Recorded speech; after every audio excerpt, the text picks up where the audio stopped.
지난 2019년 9월 7일 안식일에 이 십자가에 관한 말씀을 시작을 하고 이제 5개월이 지나서 오늘 안식일 그리고 다음 안식일이면 유종의 미를 거두게 되었습니다. 이 말씀을 준비하면서 생각해 보니 이 십자가와 관련된 이 말씀의 주제를 최소한 30개 또는 40개까지 말씀을 드려도 좋겠다는 생각을 하게 되었습니다. 아쉽게도 이제 오늘 안식일과 다음 안식일이면 이 십자가에 관한 말씀을 마치게 됩니다. 부족하고 또 채 전하지 못한 말씀은 또 새로운 목사님을 통해서 그리고 교우님들이 이 성경 말씀을 통해서 큰 은혜를 받으시고 나누시게 되기를 간절히 소원합니다. 계속적으로 어떤 주제를 택하면 이 주제를 계속적으로 이렇게 유지하고 운영하기가 쉽지 않은데 경청해 주신 교우님들에게 감사를 드립니다. 하나님께서 받으신 복대로 또 말씀의 은혜가 함께 하시게 되기를 간절히 소원합니다. 오늘 십자가 20번째 부활입니다. 마태복음 27장 57절부터의 말씀을 읽겠습니다. 마태복음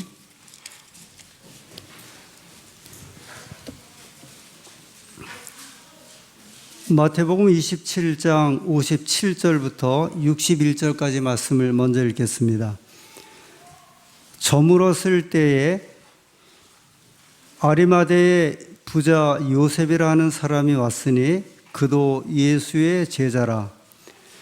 빌라도에게 가서 예수의 시체를 달라 하니 이에 빌라도가 내어주라 명령하거늘 요셉이 시체를 가져다가 깨끗한 세마포로 싸서 바위 속에 판 자기 새 무덤에 넣어두고 큰 돌을 굴려 무덤 문에 놓고 가니 거기 막달라 마리아와 다른 마리아가 무덤을 향하여 앉았더라.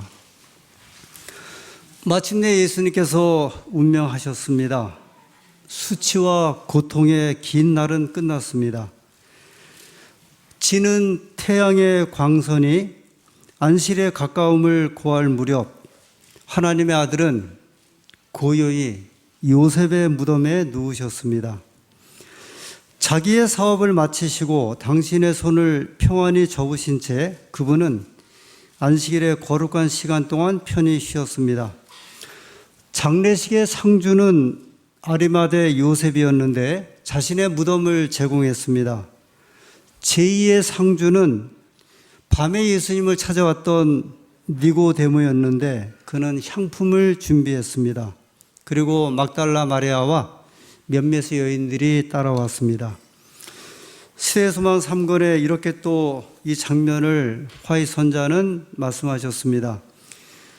예모 있고 공손한 태도로 그들은 손수 예수님의 시체를 십자가에서 내렸다. 그들은 그분의 상하고 찢어진 모습을 보고 동정의 눈물을 하염없이 흘렸다. 그곳에서 세 제자들은 만신창이 된 수족을 싸매고 상한 손을 접어서 맥박 없는 가슴 위에 올려놓았다. 도대체 무슨 사연이 있으셨길래 예수님께서 3년 반 동안 그 모진 시련을 겪으시면서 복음을 전하셨을까요? 이렇게 돌아가시려면 무엇하러 그 고생을 당하셨습니까? 갈릴리 온 지역을 동분서주하며 불철주야 수고하며 다니신 이유가 도대체 무엇입니까? 예수님께서 33살의 나이로 돌아가셨습니다. 이런 나이로 돌아가신다고 하면 뭐하러 그렇게 예수님께서 그토록 애를 쓰며 살아 봉사를 하셨을까?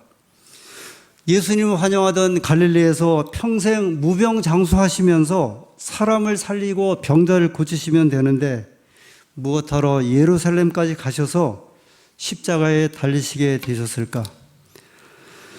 이제 이런 사연을 가지신 예수님께서 안식일을 무덤에서 쉬었습니다. 여러분 기억하십니까? 무덤 속에 계신 주님이 썩지 않으셨다는 사실을, 여러분 출애굽기 16장에 보면 만나 이야기를 기억하시죠? 매일매일 거뒀던 만나를 그 다음날 되면 썩었는데 금요일에 거둔 만나는 하루가 지나도 그 만나는 썩지 않았습니다. 여러분 기억하십니까? 하나님께서 그 만나를 어디에다가 보관하라고 하셨습니까? 법궤 안에다가 그 만나를 보관하라고 했습니다. 하루만 지나도 썩는데 법궤 안에 만나를 보관하면 수십 년을 보관할 터인데 하나님께서 그 만나를 썩게 하시겠습니까? 절대로 썩지 않게 하실 것입니다. 안식일은 우리의 몸, 우리의 정신을 썩지 않게 하십니다.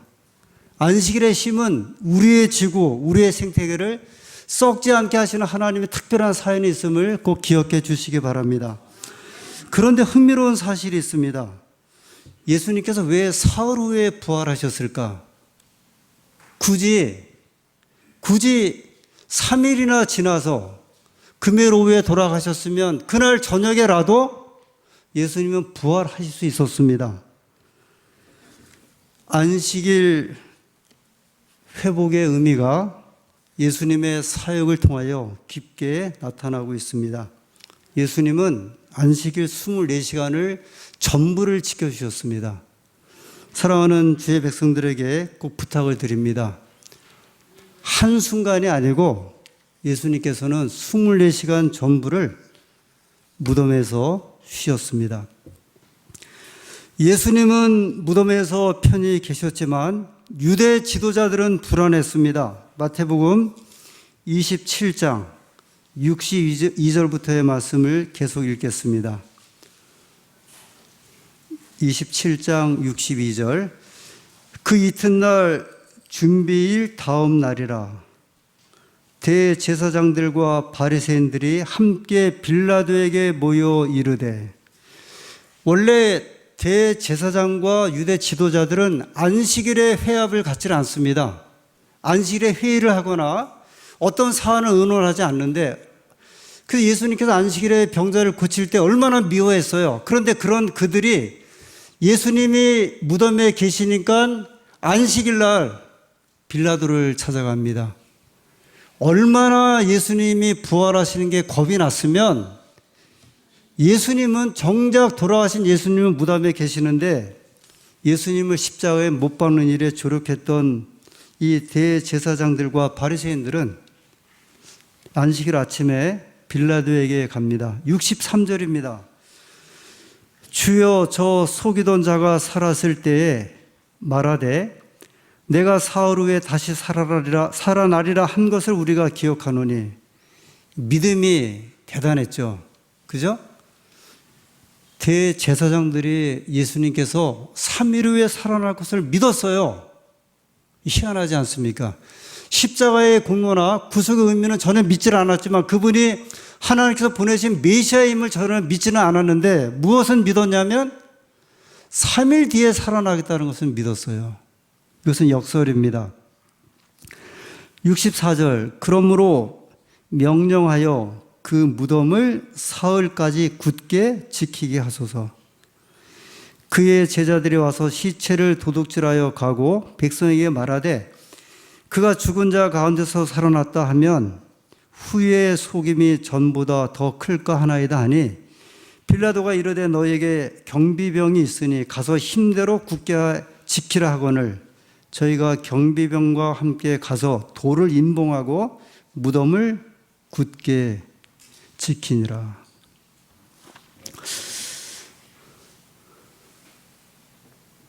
차라리 예수님께서 말씀하신 것을 하나라도 먼저 믿었으면 좋았지만 이 불쌍한 대제사장들과 바리새인들은 그렇게 하지 못하고 빌라도에게 이 시체를 분명히 그리고 확실하게 지켜달라 이렇게 얘기를 합니다.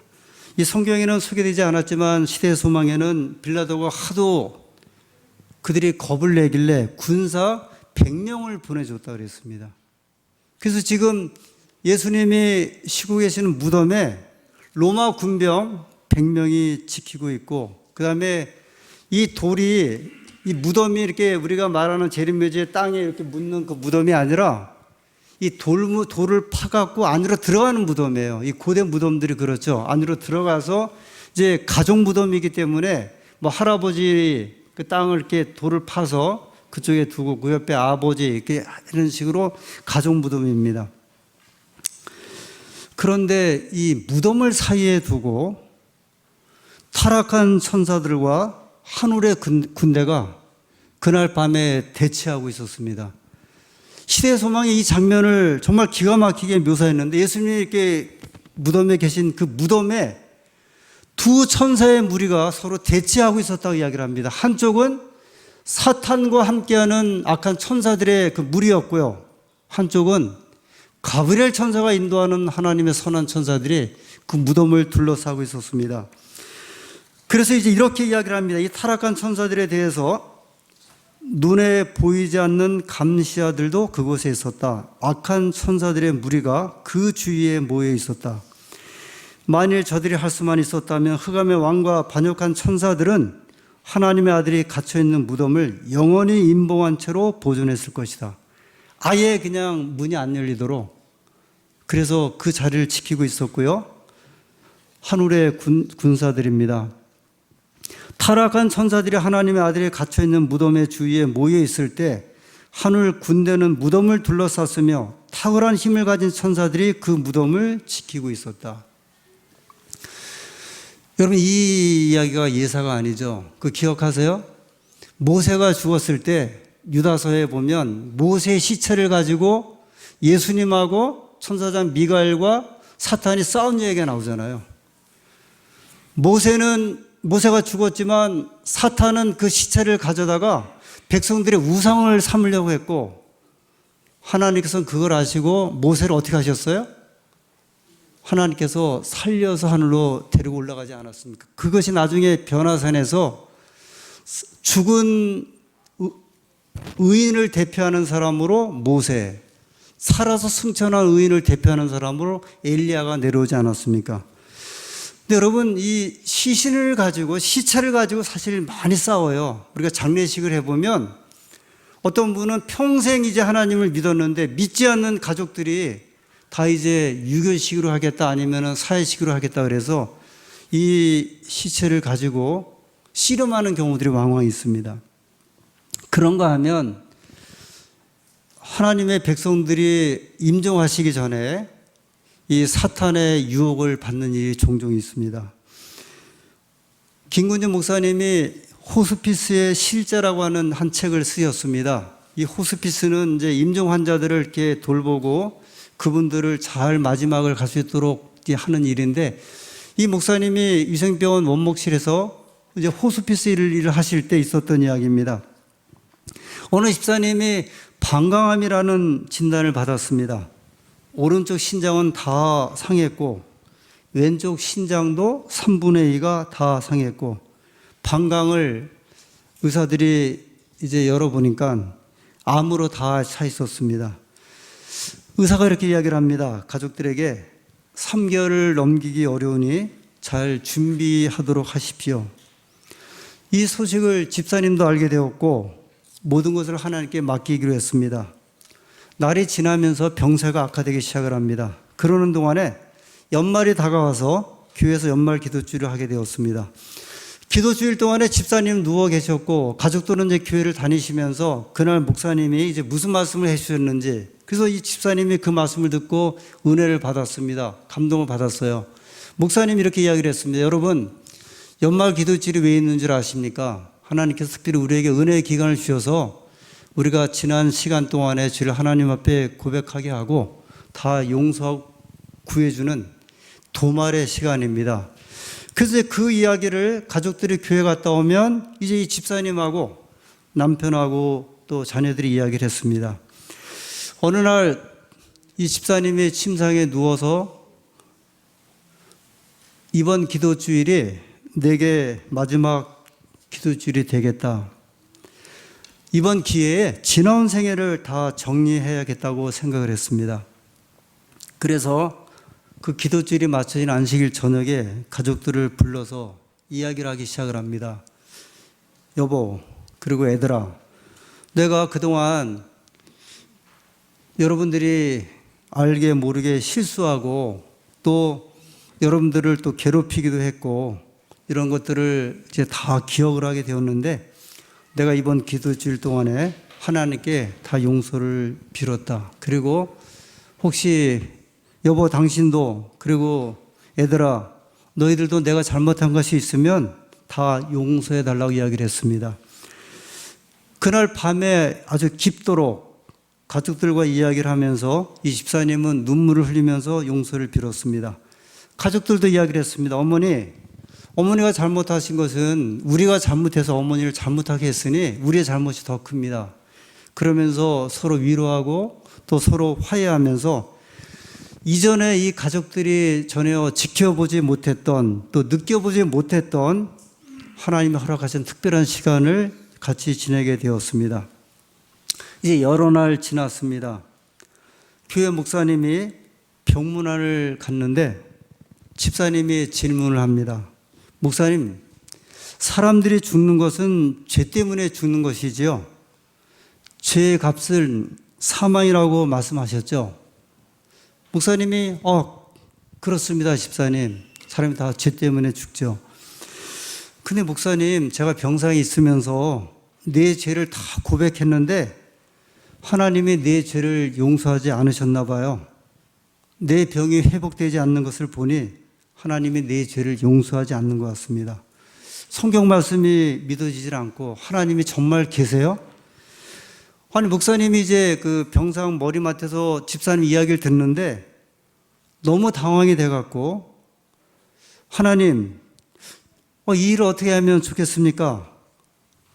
지금 집사님이 하나님께 대한 부정적인 마음을 가지고 내 죄가 용서받지 못했다고 저렇게 지금 운명에 가까우셨는데 하나님을 이제 불신하는 마음을 갖게 되었으니 내가 어떻게 하면 좋을지 이 목사님이 꽤 오랜 시간을 그 머리맡에서 하나님께 기도하면서 하나님 저에게 지혜를 달라고 기도했답니다. 그러는 동안에 이 목사님 마음속에 한 생각이 떠올라서 집사님에게 이야기를 합니다. 집사님, 욥 아시죠? 욥기에 있는 욥. 욥이 의인이 아닙니까? 하나님 욥을 얼마나 사랑하셨는지 사탄이 돌아다니면서 왔을 때 내 종 욥을 유의하여 보았느냐? 내 종 욥의 신앙을 내가 보았느냐? 하나님께서 사탄에게 칭찬했던 욥이었는데 욥의 자녀들이 한 잔치가 지난 다음에 다 죽지 않았습니까?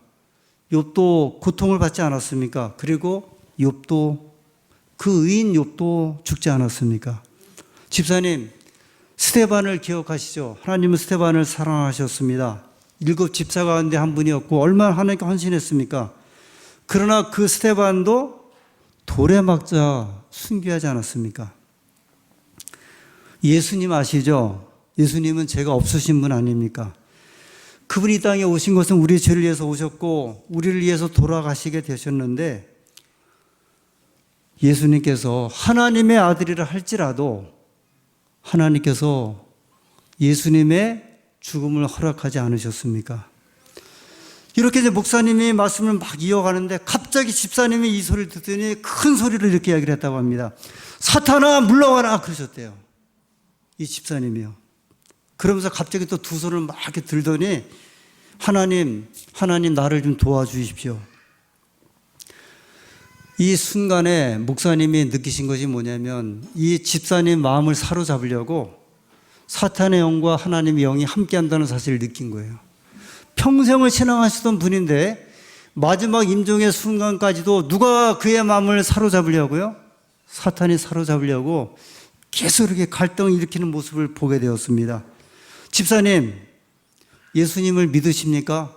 믿습니다. 어떤 일이 있더라도 예수님을 꼭 잡으십시오. 어떤 일이 있더라도 예수님만 부르십시오. 3일 후에 그 집사님이 돌아가셨습니다. 이 목사님은 아니 사탄이 믿지 않는 사람이라고 하면 그거야 자기 백성이니까 이해를 하지만 진실되게 평생을 신앙했던 하나님의 백성들이라 할지라도 그 마지막 순간까지라도 자기 백성으로 삼으려고 애를 쓰는 모습을 보면서 이 사단이 얼마나 마지막 때 예수님께서 말씀하신 것처럼 우는 사자같이 베드로가 이야기를 했죠. 믿는 자를 삼킨다는 것처럼 이 사탄의 역사가 얼마나 크다는 것을 뼈저리게 느끼셨다고 말씀하셨습니다.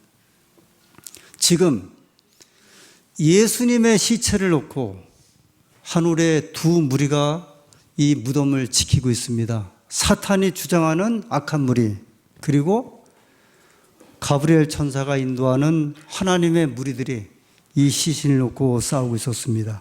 마태복음 28장 1절부터의 말씀입니다.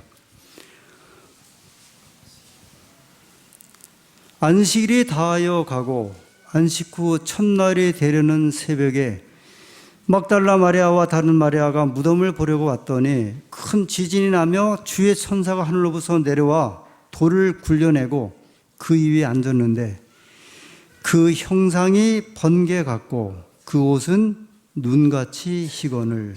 먼저 여기까지 보겠습니다. 안식일이 다하여 가고 동이 트기 바로 직전 미명은 가장 어두운 시간이라고 이야기를 합니다. 천사들이 생명의 왕을 환영하기 위하여 그 새벽에 무덤에서 기다리고 계셨습니다.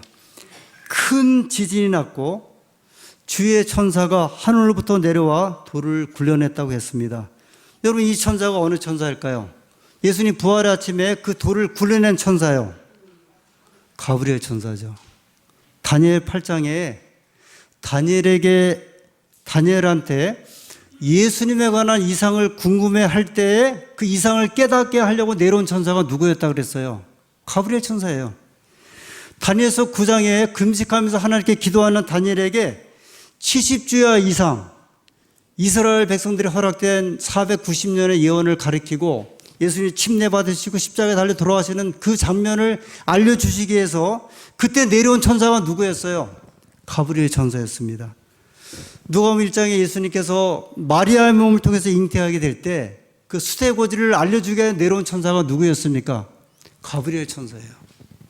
그러면 여기 누가복음 28장 1절과 2절에 나오는 큰 지진이 나면서 그 무덤에 돌을 굴러내고 예수님을 환영하는 이 주의 천사가 누굽니까? 가브리엘 천사예요.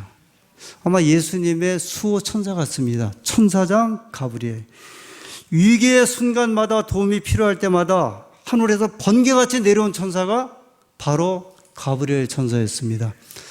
저희는 이 장면을 통해서 하나님께서 하나님의 백성들이 어떤 형편이 있다 할지라도 저는 가브리엘 천사처럼 번개같이 내려와서 여러분을 붙잡아 주시고 보호하여 주실 것을 믿습니다.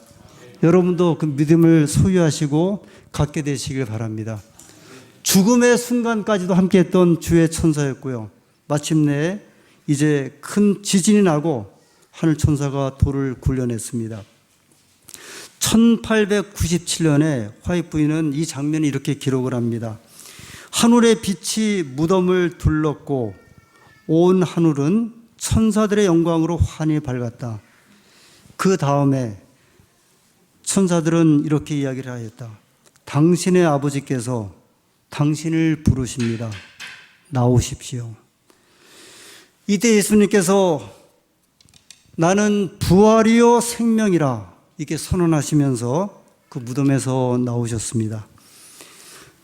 사망과 무덤을 정복하신 그분은 땅이 비틀거리고 번개가 번쩍이며 우레와 내성이 치는 가운데 당당한 발걸음으로 무덤에서 나오셨다.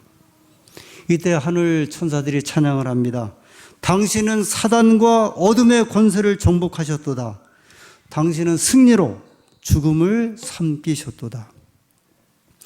여러분, 이때 28장 4절에 지키던 자들이 저를 무서워하여 떨며 죽은 사람과 같이 되었더라.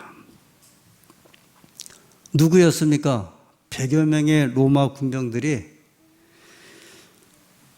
이 빛이 태양빛보다 더 환한 빛으로 하나님의 천사들이 그날 새벽에 무덤문을 열었다고 말씀을 합니다. 그 로마 군병들이요, 비틀거리는 다리를 이끌고서 안간힘을 다해서 이제 도성으로 뛰어가기 시작을 합니다. 이 소식을 전하기 위해서 만나는 사람들에게마다 이 소식을 전합니다. 이 보고가 대제사장에게 전해졌고 마침내 사람을 보내서 이 군사들을 데려왔습니다. 이 군병들이 무서워 떨면서 창백한 얼굴로 예수님의 부활의 소식을 전합니다. 제사장들 얼굴이 사색이 되었습니다. 이 소식을 들은 대제사장 가야바가 뭔가를 말하려고 애를 썼습니다. 그의 입술은 움직였지만 아무런 소리도 내지를 못했습니다. 그래서 이 군병들이 대제사장을 떠나 빌라도에게 소식을 전하려고 떠나려고 할 때 갑자기 한 음성이 들려옵니다. 가야바가 마침내 이렇게 이야기를 합니다.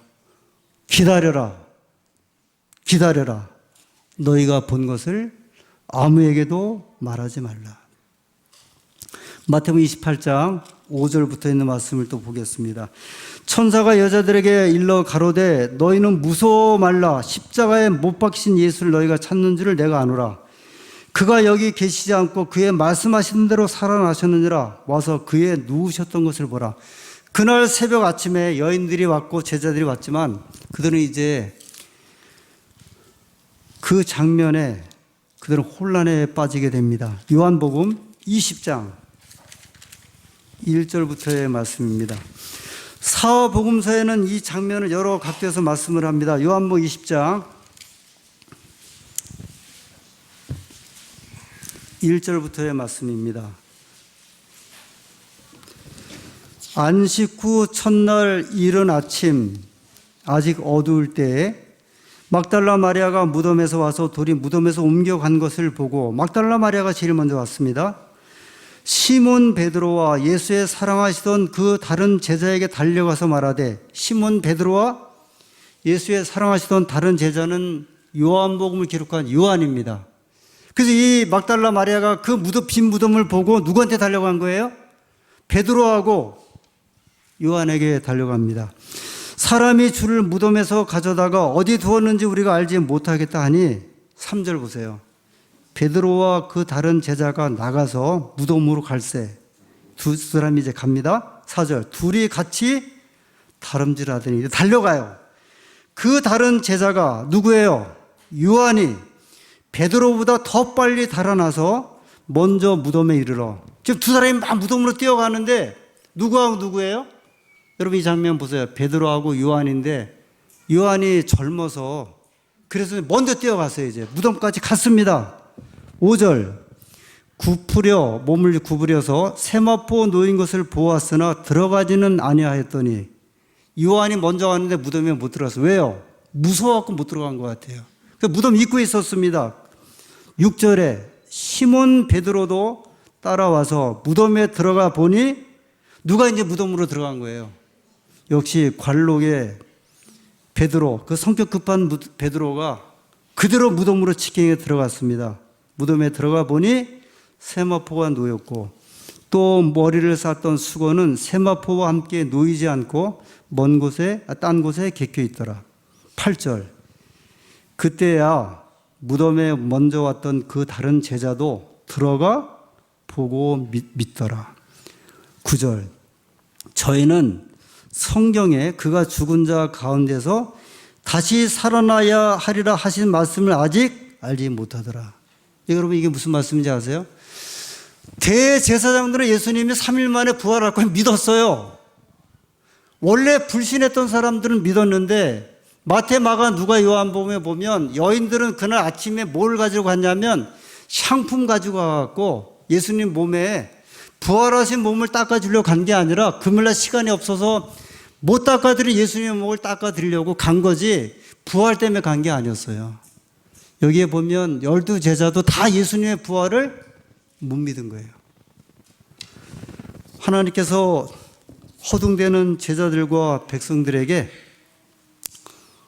이렇게 말씀을 합니다. 여러분, 이 무덤이 빈 무덤이고 사라진 무덤이죠. 그런데 4대 성인으로 알려진 공자, 그 공자님의 무덤이 중국 저 국부라고 하는 데 있어요. 취프.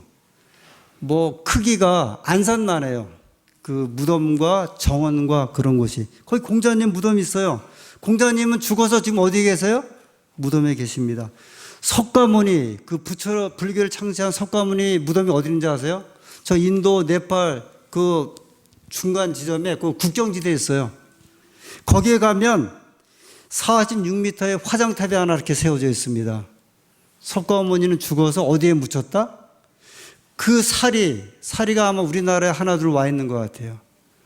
석가모니의 뼈와 무덤은 이 땅에 있습니다. 저 이슬람계 창시자 마호멧, 사우디아라비아 메디나에 그 무덤이 있습니다. 유일하게 무덤이 없으신 분이 있는데 누구세요? 예수님이에요. 왜 그러냐면 아시는 대로 살아나셨기 때문에 그렇습니다. 자, 이제 우리 김태훈 집사님이 오늘 특별한 호소창을 또 연주해 주시겠습니다. 찬미가 150장 주님 부활하셨네. 이제 색소폰 연주로 음악 들려주시겠습니다.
아멘. 시대의 소망 3권 244페이지에 이렇게 말씀하셨습니다. 빈 무덤을 바라보지 말라. 희망도 없고 도움도 받을 수 없는 자처럼 슬퍼하지 말라. 예수께서는 살아 계신다. 그분이 살아 계시는 까닭에 우리도 역시 살 것이다. 감사하는 마음과 거룩한 불로 정결케 된 입술로 그리스도께서 살아나셨다는 노래를 즐거이 부르라. 그분은 살아계셔서 우리를 위하여 간구하신다. 이 소망을 굳게 붙잡으라. 그러면 그것이 확실하고 믿을 수 있는 닷과 같이 우리의 영혼을 붙잡을 것이다. 믿으라. 그리하면 그대는 하나님의 영광을 보리라. 예수님께서 부활하신 몸을 제사장이나 유대 지도자에게 한 번도 보여주지 않으셨습니다. 예수님께서 승천하시기 전에 8번 나타나셨는데 오로지 누구한테만 보여주셨냐면 하나님의 백성들, 제자들에게만 보여주셨습니다. 왜 그런지 아십니까? 부활은 하나님 백성들의 소망이기 때문에 그렇습니다.